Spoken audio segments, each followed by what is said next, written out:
Yaxel Lendeborg has a massive NBA draft decision to make, and all of Ann Arbor holds its collective breath.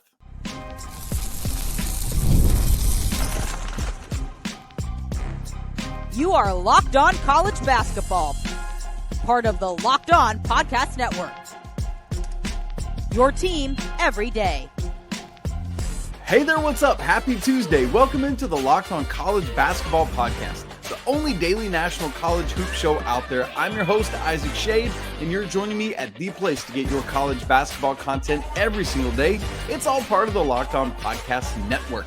Thanks so much for making us your first listener watch to get your Tuesday going the right way. And I want to remind you, you can catch every episode ad-free on Amazon Music. Special shout out to all the everydayers who are here with us, as well as all the members of the Locked On College Basketball Discord. This episode is brought to you by FanDuel. Right now, new customers can get $200 in bonus bets when your first $5 bet wins. Coming up on the show today, a lot of NBA drafty, combine-y kind of conversation. We're going to start with Yaxel Lendeborg because I am wildly intrigued by the decision he's got to make and how it will affect Michigan. I also want to look at on Monday, we got the rosters for the combine scrimmages, which will start tomorrow. And in so doing, we always learn a lot about who's playing and who's not playing and what that might mean for their draft status. And finally, following the draft lottery on Monday night, which was bonkers, Mavs. Wow, that's crazy. ESPN put out their newest mock draft, full two-round full-on mock draft. And a curious thing happened in the lottery. I'll tell you what that observation is and see if it's a trend or not. We'll do all of that coming up on the show today. Let's start with Yaxel Lendeborg. The place I want to start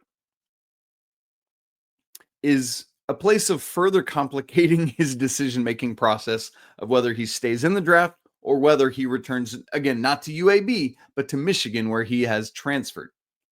And that's his measurables at the combine. He measured 6 feet, 8.5 inches tall. That's barefoot is how they measure them. 234.6 pounds. Nice size. 7'4" wingspan for Lindeborg. That's massive. They're just looking for basically a +4 at least. This dude, I mean, what is that? Like +7.5 wingspan? What? That's crazy. 9 foot, half-inch standing reach for Lindeborg. I don't even know that I could jump that high. And also, his hands measured very large. All of that, I think I had been kind of thinking, Lendeborg's kind of this undersized big, and so his measurables probably aren't going to be that great, and it'll help facilitate a decision that brings him back to Ann Arbor. And then these numbers came out on Monday, and I was like, I am so conflicted now as to what's going to happen. Because, again, I had assumed for a long time that it was almost a given he'd return to college and play for Dusty May and Michigan. Because part of that is if he goes back, the dude's going to make bank, right? And so if he isn't assured that he's going to get that at the NBA level, at least this year, go to Ann Arbor. But at least now in the immediate aftermath of Monday's measuring, I'm not so sure that he goes back to Ann Arbor. I think it is a closer razor's edge decision than ever before. And this was compacted because Andy Katz interviewed Lindeborg on Monday. And he got a lot out of him. Lindeborg basically said, I'm totally paraphrasing here, but basically, I'm wildly indecisive right now. Like I'm more in the middle than I thought I would ever be. Katz asked him for a percentage that he would, what his percentage would be. At first, he settled on 50-50. And then he said, maybe it's 60-40. And Katz pushed him on the 60. And yeah, actually, you going to make me say it? He said, yeah, I want you to say it. So he said he's leaning 60-40 in favor of Michigan. Interesting. Very interesting indeed. And then the other part of that is the timing of Lindeborg's decision. I'll save that for a minute and we'll talk about it. One interesting wrinkle, and we're going to talk about the scrimmage rosters here in the next segment, but Lendeborg is going to play. So that tells me there's at least some level of which he says, I played at UAB. That's not necessarily the greatest indicator of how I can play against other high level talent. So to prove to myself, to the scouts, front offices, whomever, that I can do it, I'm going to play in these scrimmages. I don't know if that's the thought process, but that makes a ton of sense to me for him to go after that. And so again, we're going to see those starting tomorrow, and we'll see. So you start looking at, okay, where is he in mock drafts? Where is Michigan in preseason ranking predictions? Well, I mentioned ESPN's post-lottery mock that we're going to look at here in just a little bit. They've got him at 29th. Gavoni does. That would be right at the back end of the first round there. Sometimes that's a blessing in disguise because it's like, hey, you know what? I can come in and I'm not expected to be the guy right away. Because if I'm going to get drafted by somebody at the back end of the first round, that means that's a really good team. And they would just need me to come in and support and be a depth player, a role player, a bench player. There's something to that if he can get the right contract. That's the concern. Obviously, is if you're trying to get while the getting's good, you might still go back to Ann Arbor. So that's a thing as well. And then when you look at Michigan, both John Rothstein and Gary Parrish have Michigan ranked 7th right now. To be fair, I must admit, I have been on record as saying that I'm not as high on Michigan as others, but I will say this. If Lindeborg stays in the draft, my assessment of Michigan plummets because I think he's going to be that critical for them. I would imagine he would actually start at the 4 with Ade Mara starting at the 5, the UCLA transfer. That's what I would look at. But if Lindeborg isn't in that starting lineup because he's playing professionally, that's going to take a big hit. Not that they're going to be bad. I think they've got some nice pieces. I'm just, again, not as high on them as some others are. So, again, what are the chances? He says 60-40 right now. But the other question is, when will we know Lindeborg's decision? As a reminder, the combine goes out through May 18th, and then you've got 10 days after the combine if you want to come back to college to do so. So he's got out through May 28th to ultimately make a decision. That's still a fortnight, 2 weeks worth of waiting right now. And so Lindeborg says, I'm going to take all the time I have to decide. And for Michigan, man, that hurts and that's difficult. For Lindeborg, he just does whatever he's going to do and he'll be fine. But it really puts Michigan, this timing does, in a tough spot. Because on one hand, you can't just sit around hoping he's going to return twiddling your thumbs. You got to be proactive. But you also don't want to take a spot in case he does come back because you want Yaxel Lendeborg on your team. So part of that timing then is what happens if he stays in the draft and then you're left wanting, you're left without that role, that guy, that dude that you thought you had. That hurts, man. That hurts big time. And so it's just, again, weird timing for Michigan to try to figure all of this out. Now, one quick other name I wanted to mention that has already made a decision is Isaiah Evans. That's really the only big name decision we've heard thus far. He has pulled out of the draft. He's not going through the combine. And so as expected, he's going back to Duke, where I think he will be their starting shooting guard. So that's great news for Coach John Shire. Again, expected news, but still great news. Until it happens, you're like, I don't know. He could change his mind. No, he's not. Isaiah Evans will be in Durham, North Carolina next season. Great news for the Blue Devils. Now, Lindeborg is playing in the combine scrimmages, but some others, even some projected lower than him, aren't playing. Huh? What's that all mean? We'll unpack it in just a minute. Right after I tell you about FanDuel, look, the NBA playoffs are in full swing and every night delivers highlight-worthy performances, major momentum shifts, and can't-miss moments. So whether it's a game-winning shot or breakout player, there's never been a better time to get in on the action. By the way, speaking of momentum shifting moments. Ah, man, the Celtics, that doesn't look good. And I hope JT will be okay. Anyway, FanDuel, they make it easy to stay in the game both before tip-off and live. How cool is that? You don't have to get your picks in necessarily before the game gets going. Because with player props, performance trends, and same-game parlays, fans have more ways than ever to play smart and win big. Pacers at Cavs tonight, Game 5. Pacers are up 3-1 in this series. Cavs are favored tonight, though, by 7.5. Nuggets at Thunder. Game 5 of that series. It's knotted up at 2. Thunder favored at home by 10.5 points. Are you new to FanDuel? Now is the perfect time to sign up and check out these lines and others. Head on over to FanDuel.com to place your first $5 bet. If it wins, you get $200 in bonus bets. So go ahead, make every moment more with FanDuel, official sports betting partner of the NBA. I realized I didn't actually make my pick for what I think Lendeborg is going to do. As of right now, I'm going to say I think Yaxel Lendeborg stays in the draft. Ultimately, will he? I don't know, but that's where I'm at today. I think it makes a lot of sense. We'll see, though. I don't know. I don't know. I don't want to put it on him. Okay, I mentioned that the rosters had been released for the scrimmages, which start tomorrow. Let me just read those off quickly so that you have an idea of who's going to be playing. There are 4 different teams listed. The first team, Miles Bird from San Diego State, Tahad Pettiford, Auburn, Yannick Conan-Niederhauser from Penn State, Hunter Salas from Wake Forest. That's an interesting case study. Kobe Sanders, Nevada, Javon Small, West Virginia, who I saw a video of hit like some insane number of threes in a row. Crazy stuff. Eric Dixon, Villanova, one of the nation's leading scorers. Vlad Golden from Michigan, funny enough. Otega Owe from Kentucky, and Alex Tui from Australia.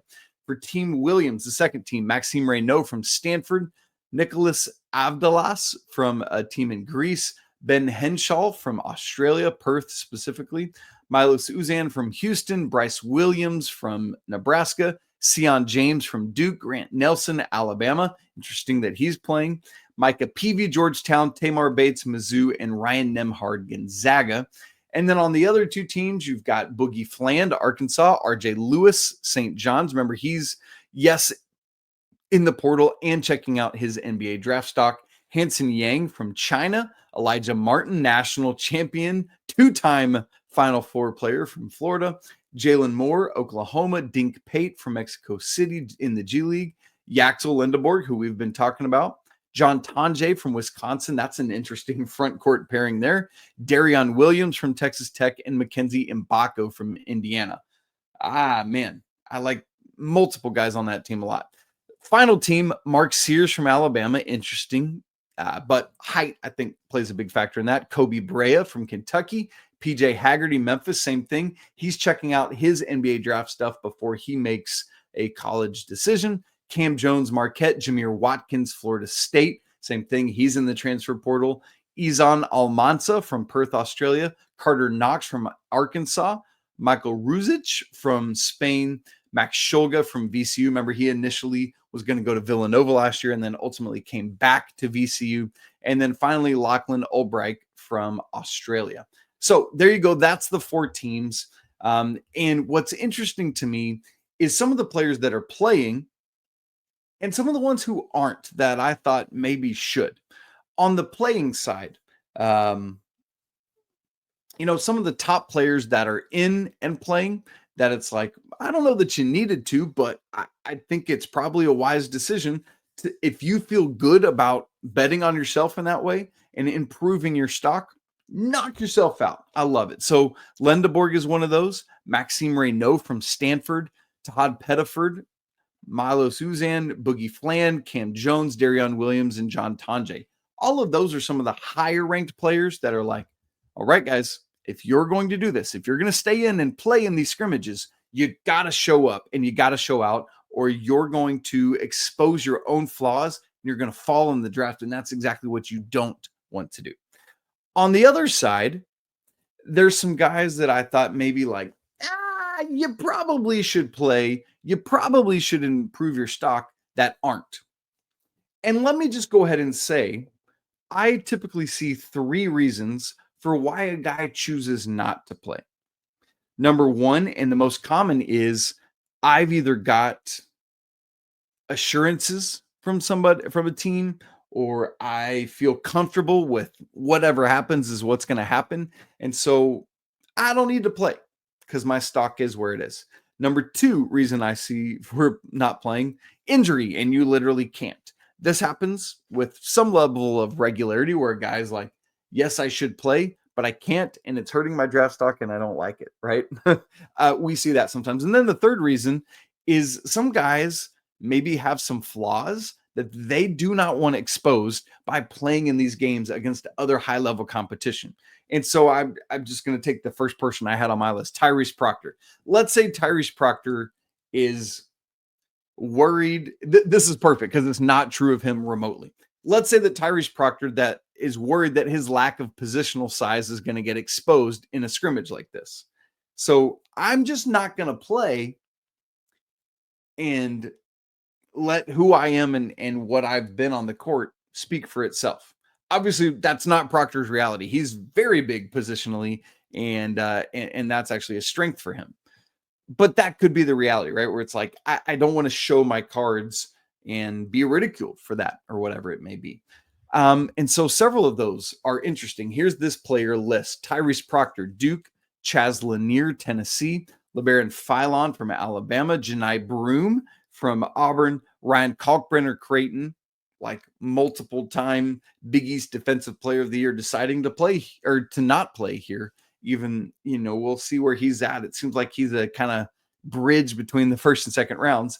Same is true of North Carolina's Drake Powell, as well as Alex Condon, national champion from Florida. So where does all that shake out? I don't know. Do all those guys feel like they're in a good spot? Because all of those guys seem to me to be at best, a fringe first rounder this year. Some of them might be better served that have eligibility. I know, for example, Janai can't, but some of the rest of them might be served trying it, playing, or they're not playing, but just kind of doing everything else, and then going back to college. Will they? I don't think so, and I think that's why they're not playing. That's tough. Now, interestingly, each year there are a group of players that are part of the G League Elite Camp, which is kind of the appetizer to the NBA Draft Combine. And this year, 5 of them were asked to come be part of the Draft Combine as well. That's Indiana's Mackenzie Mbako, not there anymore, even if he comes back; Tamar Bates from Mizzou; Ryan Nemhard, Gonzaga; Lachlan Olbrich from Australia; and again, Yannick Coden Niederhauser from Penn State. And it's like some of these guys are like, Isaac, what? Who was that guy from Penn State? I know, I hear you, but keep in mind, this is the draft. This is not about how good is your team. This is about how good are you individually and what skill sets do you bring to the NBA that could be successful. That's what matters, and that's what scouts and recruiters are trying to figure out at the NBA level, and that's something we'll keep our eyes on as well. But there you go. Some guys not playing that's like, yeah, maybe you should, and some guys that are playing that I'm like, yeah, maybe you don't have to. But I love seeing guys play because it makes the action all the more exciting in high-level basketball. So I'm looking forward to tomorrow in these games tipping off. Now, something else I've noticed is, unlike the most recent years, there are a ton of collegiate players at the top of this draft projected to be drafted in the lottery. Is that a renaissance for college basketball, or is that just a one-off? We're going to talk about that and try to answer that question in just a second. Right after I tell you about Monarch Money. Do you ever check your bank account and wonder, like, excuse me, where did all my money go? Because between dining out, online shopping, and entertainment, I lost track of all my money. And that's easy to do, especially coming off of Mother's Day, man. Maybe you splurged on mom and you spent a little too much. Well, that's where Monarch Money comes in. They're your personal CFO, giving you full visibility of and control of your finances. Monarch Money, what I love about it is it's not just like your everyday budgeting app. It's a complete financial command center. You can track your accounts, you can track your investments, and all your spending right there in one place. So you stop just having to manage your money, and you actually can work towards building wealth. And also, instead of juggling multiple apps where you've got I got this financial feature here and this one here. No. You can use Monarch to check out your finances, track your spending, and even plan long-term goals. We're going on a trip, next summer, and I want to start thinking ahead to that. Monarch can help with it. My wife and I also, when we're talking finances, we always want to be on the same page. And I love Monarch because it helps us do that stress-free. Good news for my relationship. So come join us. Take control of your finances with Monarch Money. Use code LOCKEDONCollege at monarchmoney.com for 50% off your first year. Again, that's monarchmoney.com, code LOCKEDONCollege for half off your first year. In recent years, the top end of the draft has been dominated, or at least had a bigger influx of non-college players not coming out of the NCAA ranks. They've come from a multitude of places: Overtime Elite, G League Ignite, international ranks, etc. That's going to be different, at least at some level, as some of those competitors, we'll call them, have been weeded out because of NIL, as just a fact and a reality. But as you look back to the lottery, let's say just even the past 2 years, 2024 was a low of recent times. Just 8 lottery picks were from the NCAA ranks. The year before, 2023, just nine players from the lottery were from the NBA ranks. And if you go back, it's double digits the couple years before that. 2022, it's 12 of the 14, including the top 7, were all from college. That's great. That's awesome. And if you go back to 2019, literally the entire, all 14 picks of the lottery ended up coming from the college ranks. The question is, when I see ESPN's new mock draft post-lottery pick, and all 14 of the lottery's selected players are from college basketball this season. So my question that I'm trying to process is